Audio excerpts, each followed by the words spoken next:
بسم اللہ الرحمن الرحیم۔ مرشد جی فرماتے ہیں، ایک عمل بتاتا ہوں، ہر ضرورت غیب سے پوری ہوگی اور دعائیں قبول ہوں گی۔ بے شمار لوگ من کی مرادیں پا چکے ہیں اور پا رہے ہیں، آپ بھی آزما لیں۔ مرشد جی فرماتے ہیں، ایک شخص نے اپنا ایک واقعہ سنایا۔ مرشد جی سے کہنے لگے، حضرت جی مجھے اس دعا کا وجدان ہو گیا، میں اس دعا کے آپ کو کیا کیا فائدے بتاؤں کہ اس دعا سے مجھے کیا کیا ملا، اور اس دعا کے جتنے کمالات ہیں بیان سے باہر ہیں۔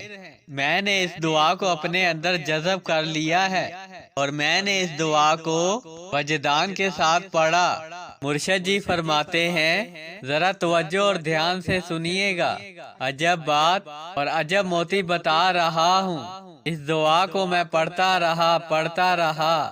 ایک دفعہ کا ذکر ہے کہ میں راستے میں سے جا رہا تھا موٹر سائیکل پر۔ ایک صاحب جو راستے میں کھڑے تھے، انہوں نے مجھے روکنے کے لیے ہاتھ کا اشارہ کیا۔ میرے ذہن میں فوراً خیال آیا کہ آج کل حالات بہت خراب ہیں، کسی کو اپنے ساتھ مت بٹھاؤ۔ کئی لوگوں کے ساتھ وارداتیں ہو چکی ہیں، میں نے سوچا نہیں بٹھانا چاہیے۔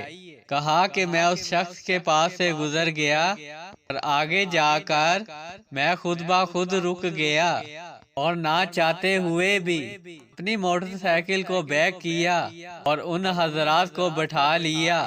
اس بھائی کا کہنا ہے کہ جیسے ہی وہ شخص میری موٹر سائیکل پر بیٹھا تو میرے جسم میں ایسا محسوس ہوا کہ جیسے کوئی روحانیت آ گئی ہے، ایک ایسی انوکھی کیفیت آئی۔ انہوں نے میرے کندھے پر ہاتھ رکھ لیا اور میرا نام لے کر کہنے لگے، اتنا بھی اس دعا کو نہ پڑھ۔ میں نے فوراً یہ دعا پڑھنی شروع کر دی، اللہم ارحم امت محمد صلی اللہ علیہ وآلہ وسلم۔ میں نے کثرت سے یہ دعا پڑھنی شروع کر دی، میرے جسم میں ایک سنسنی سی طاری ہو گئی اور میرا پورا جسم، میں نے دل میں سوچا شاید یہ کوئی جن ہے۔ وہ حضرات پیچھے سے فوراً بولے، فرمانے لگے، نہیں جن نہیں ہوں، تیرا دوست ہوں، خضر۔ سبحان اللہ، یعنی خضر علیہ السلام۔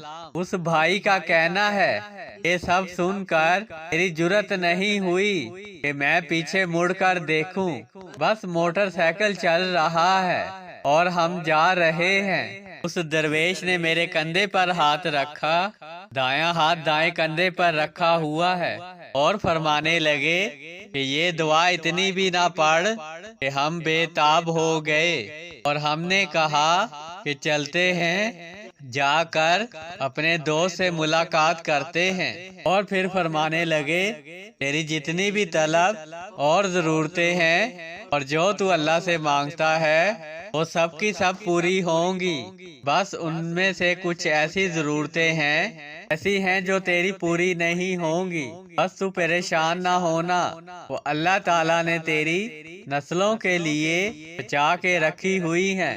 سبحان اللہ۔ اللہ والو، جو شخص کثرت سے ہزاروں اور لاکھوں کی تعداد میں اس دعا کو پڑھتا ہے، اللہم ارحم امت محمد صلی اللہ علیہ وآلہ وسلم، حضرت خضر علیہ السلام بھی سے ملنے کے لیے بے تاب ہو جاتے ہیں۔ تو پھر آپ خود سوچئے، اس دعا کو پڑھنے والے بندے پر میرا رب اتنا مہربان ہوتا ہوگا۔ جو شخص اس دعا کو اپنی زندگی میں شامل کر لے گا، اس کو اور اس کی تمام نسلوں کو کبھی محتاجگی نہیں ہوگی، کبھی تنگ دستی نہیں آئے گی، نہ جادو جنات نظر بد چلے گا، ہر بڑی بیماری سے محفوظ رہے گا، تمام حادثات سے بچتا رہے گا اور اللہ تعالیٰ کی حفاظت میں رہے گا۔ اس دعا کو پڑھنے کا کمال آپ جو دل میں سوچتے جائیں گے، میرا رب نوازتا جائے گا۔ اگر آپ اپنی تمام حاجتوں کو پورا کروانا چاہتے ہیں، اپنی ہر دعا کو قبول کروانا چاہتے ہیں تو اس دعا کو کثرت سے پڑھا کریں۔ انشاءاللہ میرے رب کی رحمتوں کا ساتھ ملے گا، اس کے غیبی خزانوں سے مدد پہنچے گی اور آپ کا ہر ناممکن کام ممکن میں بدل جائے گا انشاءاللہ۔ جزاک اللہ خیرہ۔